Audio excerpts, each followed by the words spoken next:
So, hello everyone. It's patio time once again with Mike and Shelley.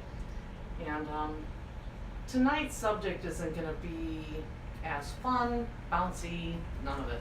So, originally, I'd been thinking about it all day earlier today about doing patio time about homeless people and why they have pets.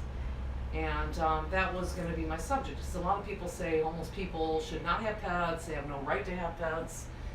They can barely take care of themselves, or they can't take care of themselves. How dare they have an animal? Well, I don't know, about a year and a half ago, Mike and I friended a guy on Mill Avenue, a homeless guy, 29 years old, and he had this cute little shit, Hobbit, his little dog, and we took kind of an interest in Brian, wanting to help him out, and so, I don't want to go into the long story about the whole thing, but anyway, did all we could for Brian, and this afternoon, around noon, I got a phone call from Brian that Hobbit passed away in the middle of the night, died in his sleep, and it just broke my heart, literally broke my heart. So why do homeless people have pets?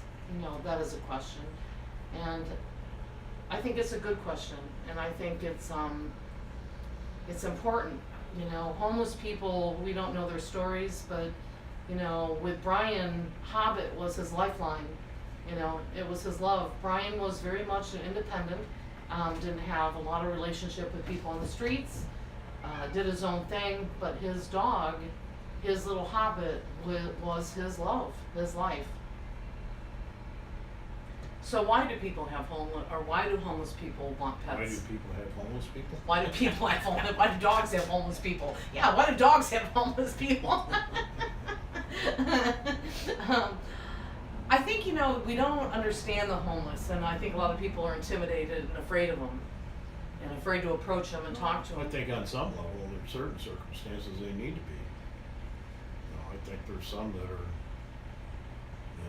doing some bad drugs, and you have to be a little bit cautious about it. But fortunately, the ones that we've run into have all been pretty decent human beings.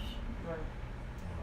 As far as having pets, I had my misgivings about it too, but having time to sit and observe how they treat their animals and what they do with them, it seems to me like some of these homeless people, their pets are their best friend, and they respect them, they train them well, honestly they do, and they just really love them, they treat them very well, they're companions, they're their best friends. Well, right, and I think without that, because they don't get much human relationships at all. Because people, the homeless people don't get. Well, most people disregard. And when you consider the homeless population, I think there's, when you categorize it as a homeless population, okay, I think it needs to be considered in smaller aspects. There's a lot of homeless veterans that, have signed up, stepped up, and served the country on some level or another. There's so many different facets to the homelessness. That you just can't categorize everybody into one set thing of it's a homeless person, a homeless man, homeless woman, girl, whatever it is, boy. There's just too many varied aspects to it, too many people from different places in life that are where they are because of certain reasons. I remember back in 2008 when the economy crashed due to the super intelligent on Wall Street, the ones that were giving out home loans or whatever. I probably don't have a complete, real in-depth understanding of the whole situation.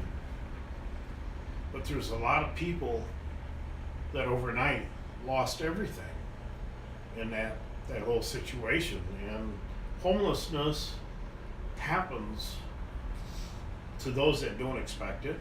There are those that choose it. There are those that are mentally, I don't want to say handicapped, they have some mental issues, And for the veterans, I can't begin to imagine what it must be like to go do what they do and then come back and try to reintegrate into society on the so-called productive level of getting a job. I think some manage it really well and they fall back into place, and there's those that don't. So I can't categorize the homeless into one group. Each one of them has to be taken individually. And there are the drug-induced assholes, but there are some pretty decent people out there that are homeless. Maybe they made some bad choices, but they're still good people. Brian is one of them. Yeah. Here I go. Hobbit was such a good dog. I love the dog. And I really feel like it was kind of his lifeline. And we went down there tonight to see Brian and gave him a big hug. Big hugs. And I hope he can pull through this, because that was his companion. And that's what these animals are to these homeless people, and that's why they have them. They will put their dogs and their cats first.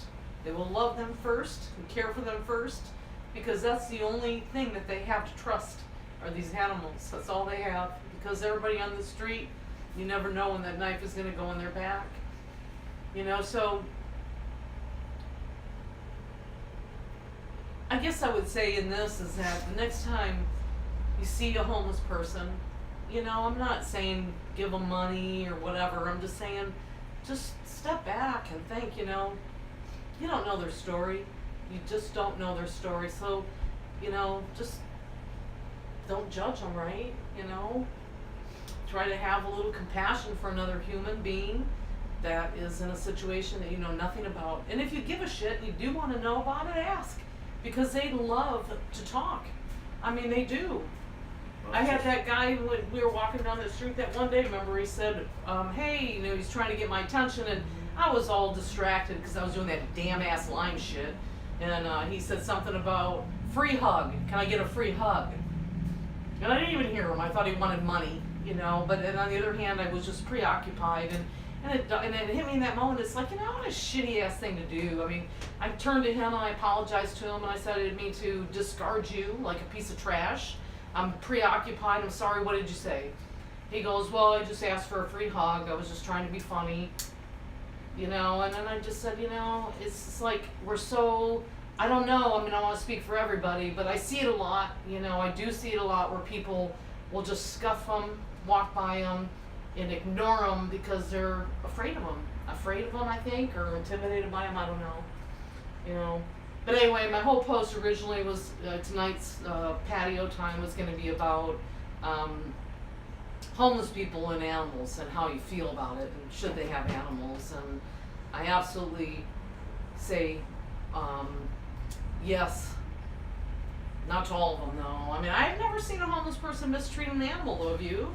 It's an individual selection. There are those that really should not have pets, Right. and there are those that can manage it. They can certainly provide for their pets, their loved ones.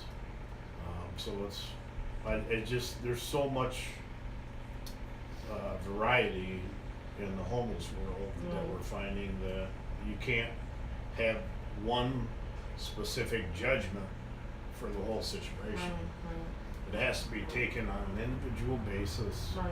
Yeah. You So know? yeah, you don't put them all in one category. You know, it's taking the time to understand. And with Brian, you know, and this has been over like about a year and a half ago when I approached him the very first time. It was like, do you want to get off the streets? And at that point, when he said yes, he did. That Mike and I did what we could to help him. And you know, and it's sad and it's unfortunate, but he ended up getting a job at Planet Fitness, and they ended up firing him because of his dog, because he could not find anybody reliable to care for his dog that he loved so much. And I think I'd have done the same thing. I would have snuck him into. He was working third shift. I would have done the same damn thing. I would have snuck him in because he's the love of my life, you know. You know, so unfortunately, you know, but you know, I don't know. I've got a good feeling. So, but anyway, I want to drag it out, make it a big long thing, and start bawling on camera, because I really got to tell you, Hobbit was a fucking cool ass motherfucking dog. I love that dog, and I love Brian too. So I'm gonna keep on keeping on, get this kid off the streets. That's what I'm gonna do. And for tomorrow night, we're gonna change the whole mood, and it's gonna be all about guys, testosterone, and them stupid fucking loud cars. See you then. News to me.